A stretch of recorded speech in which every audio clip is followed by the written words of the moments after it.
On today's video, we will be doing 2 of the Super Mario Bros. Power Up card game.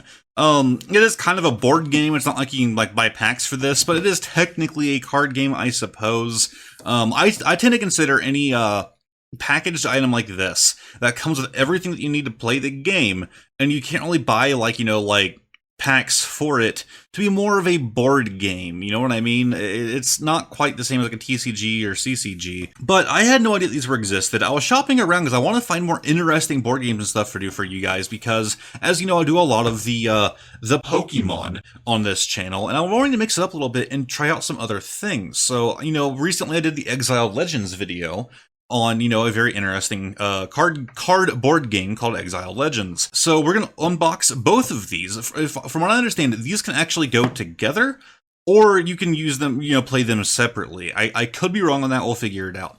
We're going to do an unboxing on this. Then I'm going to stop my little video here. I'm going to go record. I'm going to go learn how exactly the game works, and I'm going to be playing it with Anna. Now, we have one problem with this game, is that it does require, as you can see up there in the corner, 3 to 8 players. With me and Anna, that's only 2. So we're going to more than likely have one of us playing 2 different characters, or both of us playing as 2 different players. Getting friends to come over last minute to play a Mario board game isn't the easiest thing to do. But open this up. I feel like I damaged that corner there a little bit. Not a huge deal. I have no, hopes or, no prior thoughts as to how this game could be. Maybe it's super interesting, maybe it's super boring. I'm assuming it's not that complicated, because it is Mario themed, so it's going to be kid friendly. But it is rated like ages 8 and up, so it might have some complicated elements to it, but I don't expect too much. I have to say, for the box, I love that they continue the pattern from the bottom straight across there, and that it is the original Mario Bros. Artwork on the box. I really like how that's done.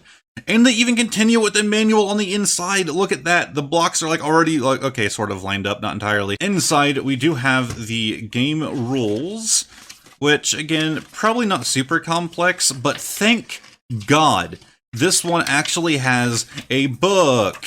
A lot of these card games and stuff, you have a poster. So we also have a bunch of tokens. Let's open this thing up here. That all just have our little Mario, a little Mario brother on there. It's going to take a second to focus there. Pretty simple little tokens, just a cardboard back that does have the Nintendo copyright on it from 2017. So it's a bit older, I suppose, but it's still relatively new. I didn't really expect this to be a thing that they would release. And that's interesting. So if you look here in the bottom, we have almost like the cave inside. That's cool. That is nice attention to detail. Good job, Pokemon. Good God, I do too much Pokemon stuff. Good job, Nintendo, on making this box interesting, even painting the inside there. But then, of course, we have the cards themselves. So I'm gonna try and open this with this little thing. Oh God. Open. I don't want to damage any of the cards, but some of these, they seal so well that they're a pain in the butt to open up. But from what I understand, this one that I'm currently doing right now is the original release, with it being, basically it's kind of like level 1 essentially, with it being, just Mario out in the grassland area, in the Mushroom Kingdom. So the back of these cards are all level cards. Okay, why don't we go ahead and sort these out first? So we have, okay, so those are all level. Okay, so there's a lot of level cards. And then these are all question blocks, mystery box, or whatever the hell you want to call them. So from what I do understand from my loose grasp of the rules is that you will be able to collect these throughout the game and use them as abilities, essentially, to either buff you or nerf your enemy. Basically, kind of like the item blocks in Mario Kart. They can be used to help you or hurt others, which I guess helping yourself is hurting others, but you understand my meaning. So you're able to collect those throughout the game. So you do have Super Mushroom, we have Goomba, Fire Flower, Koopa Troopa. My fan on my computer is making a lot of noise. We have Lift, Blooper, Superstar, Buzzy Beetle, Trampoline, Hammer Bros, Green Shell, Lava Bubble, Bowser, Gulpole, Lakatu, Warp Pipe, and a 1-Up Mushroom. So these are all the level ones. We actually have Castle, Okay, so 12 coins, 11 coins, 10 coins. So I don't really know how this is supposed to work. I guess you're trying to actually like maneuver between different parts on the card, because these are set up just like actual levels. I'm wondering if you're like, there's something you have to do specific. Okay, it's actually water here. In order to like, essentially maneuver through the card in a way. I don't necessarily know. But they does seem to be like, coin counts up there on the top. Another castle. We have the cave stage here. Interesting. So I keep flying through this castle, more cave stage, and actually this is Bowser's castle. My bad. Cool. So I wonder if that's supposed to be done like in a certain order. I'm really not positive. Again, we will figure out the rules and explain to you guys what I like and don't like about the card game after me and Anna try it out. But now I'm slightly concerned because there were water levels in this, little deck here. I'm wondering if this isn't like an add-on or another version of the game. I'm wondering if this is the exact same game that I have bought twice, just because this one has different artwork on the box. That's really what it's starting to feel like. I hope that's not the case, because, I mean, cool for collector's reasons. I have both versions. These are the only two that I have seen. We would have both versions of the card game of the box, but if everything else in the inside is the same, then that kind of sucks. So let's open this up. And, okay, so our rule book is fitting for the water levels. Oh, our token bag is actually opened. It busted open in the box, so only some of our tokens are in there. But you can see it's actually Mario, like, swimming, so that's kind of neat. But they have spilled out inside the box, so that's kind of a pain. Whenever I box this up in order to play it in the future, I'll have to find like a little bag or something to put all these things. I don't like this whole cellophane bag. They still painted the inside. We got a single fish on that side. We see a Mario running on the other while swimming on the other. And we have our cards, which I'm starting to think are going to be exactly the same. We just bought the same card game twice because I'm a moron and I don't like to look into things too much. I like to go in blind for the unboxing part. So let's see, we have Castle, and yep, we're starting out the Mushroom Kingdom stuff. A lot of these look identical. I know I've seen that one.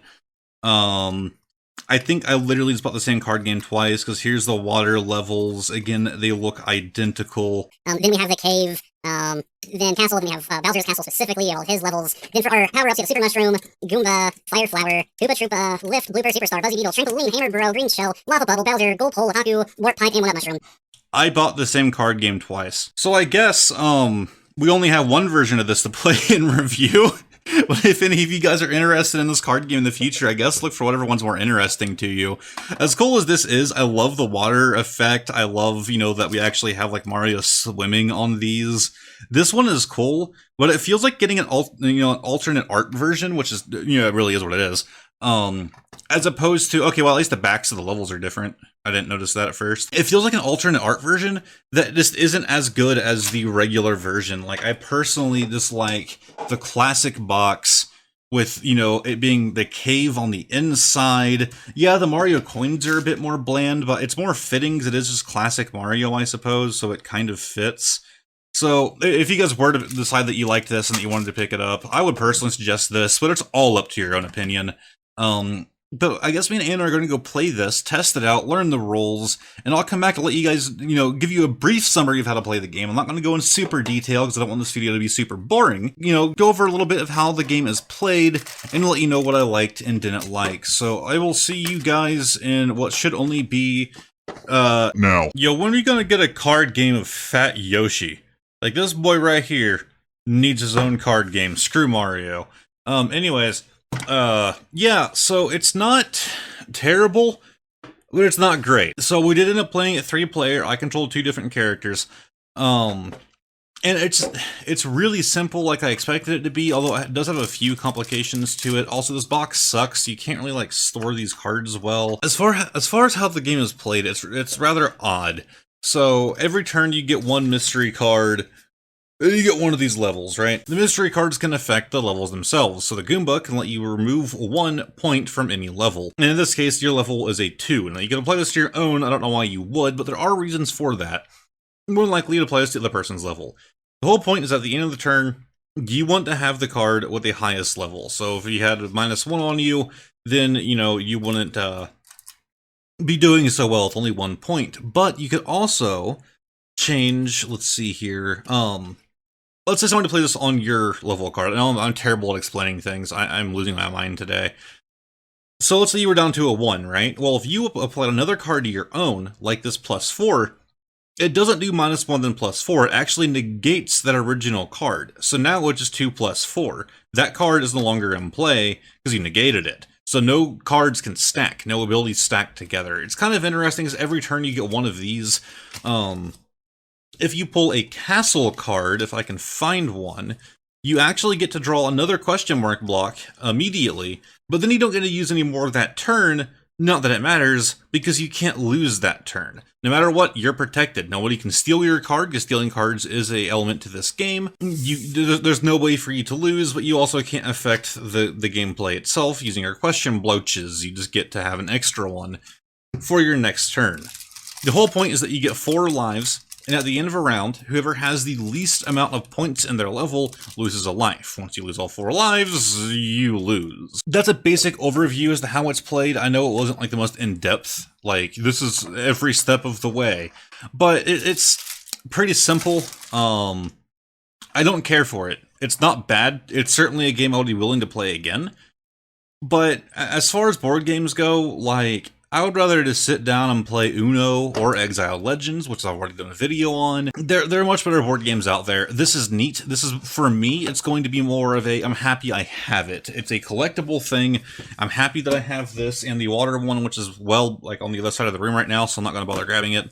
It makes me happy to know that I have this, that one day it might go up in value, and it's just like a little collector's thing. Not something I'll probably end up playing again. I'm sure I will one day. For $10, which is what this game costs for me, you can usually find it anywhere from like 9 to like 12 or 13. I would say it's worth it. If you want a simple card game, especially one that's more kid-friendly, it won't take that long to teach a kid how to play. I think 8 might be a little stretching it though, because it is a little complicated to pick up at first. That's not that bad, but I'd say it's worth it. For the price that I picked it up for, which is around $10 for each box, so I paid like a bit. I paid like $25 altogether for both. It's worth that price. But if you're looking for something more complicated, something that you can really dig your teeth into, and something that you're more likely to pull out at a party, then you might want to pass this one up. If you enjoyed this video, give it a like, subscribe down below, check out the main channel for more funny haha gameplay videos, and hopefully I'll see y'all next time. Goodbye.